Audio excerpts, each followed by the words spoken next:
नमस्कार दोस्तों, स्वागत है आपका अपने YouTube channel biology by Naresh sir में। चलिए शुरू करते हैं आज का अपना एक टॉपिक फ्लावर के अंतर्गत आने वाला गुरु बीजाणु जनन के बारे में हम लोग समझते हैं, क्योंकि हम लोगों ने परागण की संरचना तक समझ लिया था। अब हम समझते हैं गुरु बीजाणु जनन क्या होता है और उसके बारे में डिटेल से जानकारी प्राप्त करते हैं। ठीक है दोस्तों, ध्यान समझिएगा चीज़ों को। देखिए इसमें क्या होता है, अगर देखें तो जो पुष्प का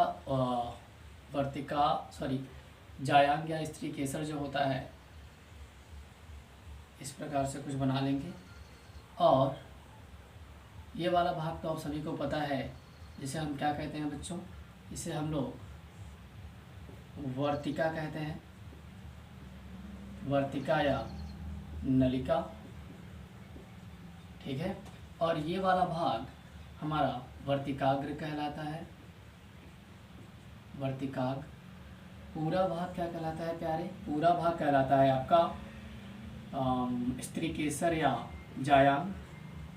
पूरा भाग स्त्री केसर या जायांग आप कह सकते हैं। यहाँ से यहाँ तक का भाग क्या कहलाता है भैया? अंडाशय कहलाता है। ठीक है, यहाँ से यहाँ तक का भाग आपका अंडाशय कहलाता है, यानी कि पुष्प में जो है। और इसमें इस प्रकार का एक स्ट्रक्चर होता है, और जो कि जिसको हम क्या कहते हैं बच्चा? बीजाणु काय कहते हैं। इसे हम क्या कहेंगे भैया? बीजाणु काय। ठीक है दोस्तों, और इसमें दो कोशिकाएं होती है, एक निभाग की तरफ। ऊपर वाले भाग को निभाग बोला जाता है और नीचे वाले भाग को क्या बोला जाता है? ये बीजांड द्वार बोला जाता है। एक कोशिका निभाग की तरफ और एक कोशिका बीजांड द्वार की तरफ रहती है। ठीक है, और यहाँ पर इसमें इस प्रकार से केंद्रक होते हैं बच्चों। और ये जो ऊपर वाली कोशिका है, यह कहलाएगी बीजाणु जनन कोशिका, बीजाणु जनन कोशिका, बीजाणु जनन कोशिका। और ये वाली कोशिका जो बीजाणु द्वार की तरफ होती है भैया, इसे हम कहते हैं भित्तीय कोशिका, भित्तीय कोशिका कहते हैं। ठीक है मित्रों, अब जो है आप देख रहे हो, ये जो बीजाणु जनन जो कोशिका है, यह बिना विभाजन के ही, बिना विभाजन के ही गुरु बीजाणु की तरह, गुरु बीजाणु कोशिका की तरह कार्य करने लग जाते हैं। गुरु बीजाणु कोशिका की तरह कार्य करने लग जाते हैं। ठीक है दोस्त, कार्य करने लग जाती है। ठीक, ये जो बीजाणु जनन कोशिका है, ये बिना विभाजन किए गुरु बीजाणु कोशिका की तरह कार्य करने लग जाती है। और यह इस गुरु बीजाणु में, या फिर जो आपको बिना विभाजन किए बीजाणु जनन कोशिका बताया जा रहा है, यह जो है 4 अगुणित कोशिकाओं का निर्माण करता है। ठीक है दोस्तों, इसमें अर्ध सूत्री विभाजन होता है। विभाजन के फलस्वरूप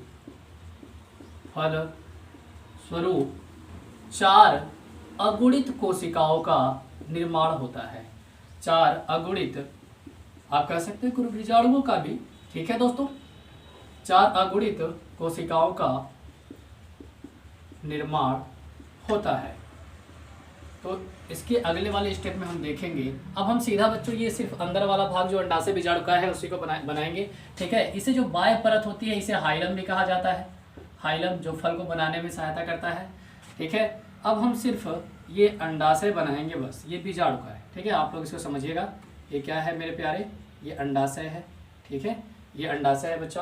अब आपने देखा कि ये जो बीजाणु जनन कोशिका है 4 अगुणित कोशिकाओं का निर्माण कर रही है। इसका सीधा सा मतलब है कि कुछ इस प्रकार से बनाएगी, जिसमें ये 4 क्या हो जाएंगे बच्चा? अगुणित, या इसको हम क्या बोल सकते हैं भाई? निष्क्रिय बोल सकते हैं, अगुणित या निष्क्रिय बोल सकते हैं। और इसमें एक क्या है भैया? एक सक्रिय है, एक सक्रिय गुरु बीजाणु है, एक सक्रिय गुरु बीजाणु है। और यह विभाजन करके, और ये सक्रिय गुरु बीजाणु है मेरे भाई, यह विभाजन करके 2 कोशिकाओं का निर्माण करता है। यह विभाजन करके 2 कोशिकाओं का निर्माण करता है। दो कोशिकाओं का निर्माण करता है। ठीक है दोस्तों, तो ये जो है जब दो कोशिकाओं का निर्माण करेगा तो कोशिकाएं कौन कौन सी होती है, कैसे व्यवस्थित होती है, तो मैं यही तीसरा स्टेप बना देता हूँ भाई। ठीक है, ये कुछ इस प्रकार से मैं बार बार आपसे कह रहा हूँ, ये क्या है बच्चा, अंडाशय या इसे बीजाणुकाय कहेंगे। ठीक है, अंडाशय या बीजाणुकाय, ये बाहरी परत को हाइलम कहते हैं।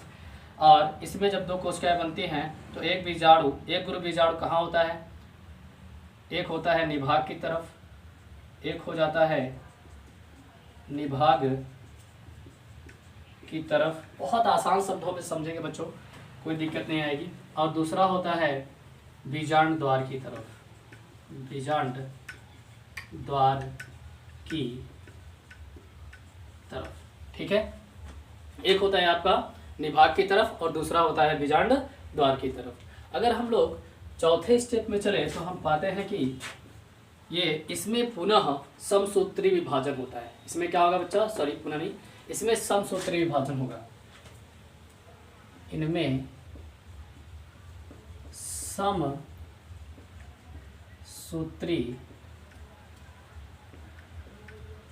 विभाजन होता है। ठीक है, और ये कितनी कोशिकाओं में बढ़ जाती हैं, 2 से 4 कोशिकाओं में। ठीक है, ये 2 से 4 कोशिकाओं में बढ़ जाएंगे, 2 निभाग की तरफ और 2 बीजांड द्वार की तरफ। ये मैं आपको बार बार बता रहा हूँ, बीजाणुकाय या अंडाशय। बीजाणुकाय, बीजाणु का मतलब आप समझ रहे हो, जिसमें बीज का निर्माण होता है, काय का मतलब शरीर। ठीक है, यानी कि इसके अंदर बीज का निर्माण होता है और ये पूरा जो है ये फल का निर्माण करता है। ठीक है दोस्तों, इसलिए इसको बीजाणुकाय बोला जा रहा है। बीजाणुकाय का मतलब जो शरीर है वो फल होता है, यानी कि जो थैलेमस जिसे आप खाते हो, और अंदर वाला भाग जो होता है वो बीज बनाता है। और यहाँ पर ये जब 4 कोशिकाएं बन जाती है तो इनमें पुनः समसूत्री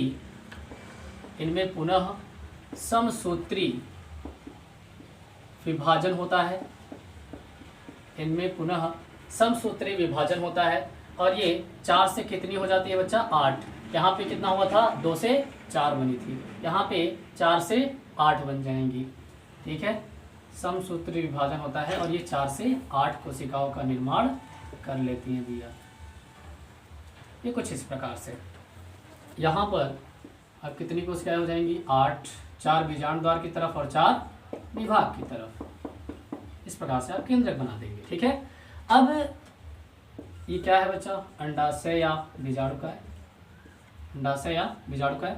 अब इनमें से जो 4 कोशिकाएं आपको दिख रही है मेरे प्यारे, ये 4, जिनमें से ये जो 8 दिख रही है, ये 4 बीजांड द्वार की तरफ, 4 निभाग की तरफ। तो ये जो है 4 कोशिका मिल करके, ये 4 कोशिका मिल करके क्या बना लेगी बच्चा, भ्रूणपोष। क्या बना लेगी, भ्रूणपोष। और 4 कोशिका मिलकर क्या बना लेगी, भ्रूणकोश। भ्रूणपोष और भ्रूणकोश दोनों को समझा रहा हूँ, भ्रूणपोष भ्रूणकोश।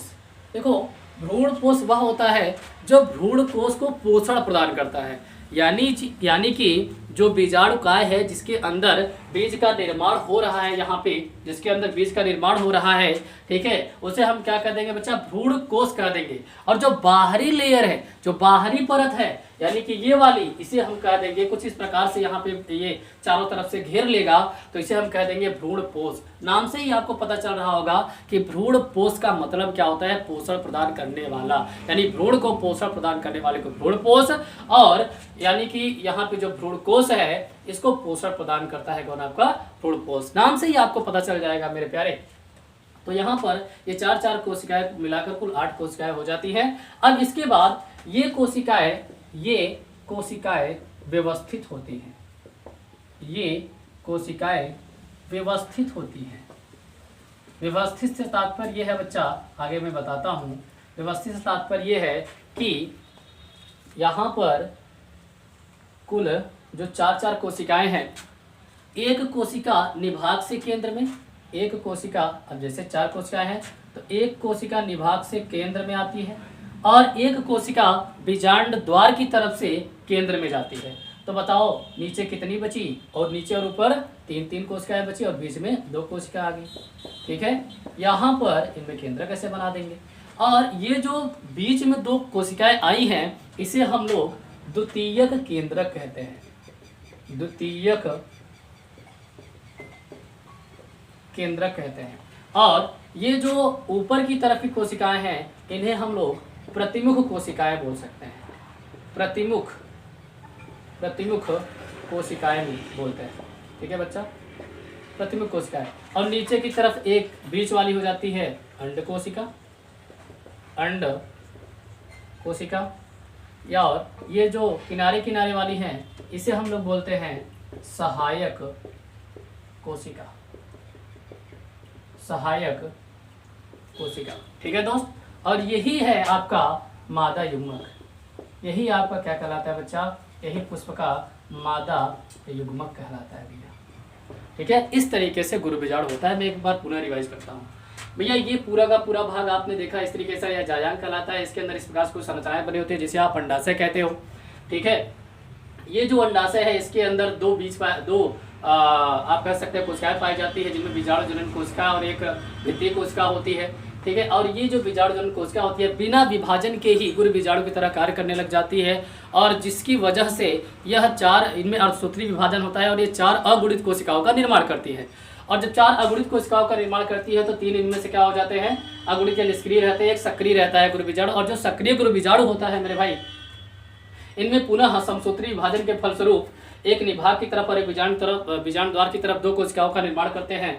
और उसके बाद इनमें समसूत्री विभाजन होने लग जाता है, जिससे 2 से 4 और 4 से 8 कोशिकाओं का निर्माण होता है। जो 8 कोशिका की अवस्था होती है यह व्यवस्थित तरीके से होती है और 8 कोशिकाओं में एक भ्रूण कोश और एक भ्रूण पोष का निर्माण करता है। और यहाँ पर एक कोशिका बीजाणु द्वार की तरफ से केंद्र में और एक कोशिका आपका जो है निभाग की तरफ से केंद्र में आते हैं और द्वितीय केंद्रक का निर्माण करते हैं, और यही आपका जो है पुष्प का मादा युग्मक कहलाते हैं दोस्तों। ठीक है, तो ये गुरु बीजाणु होता है बच्चा।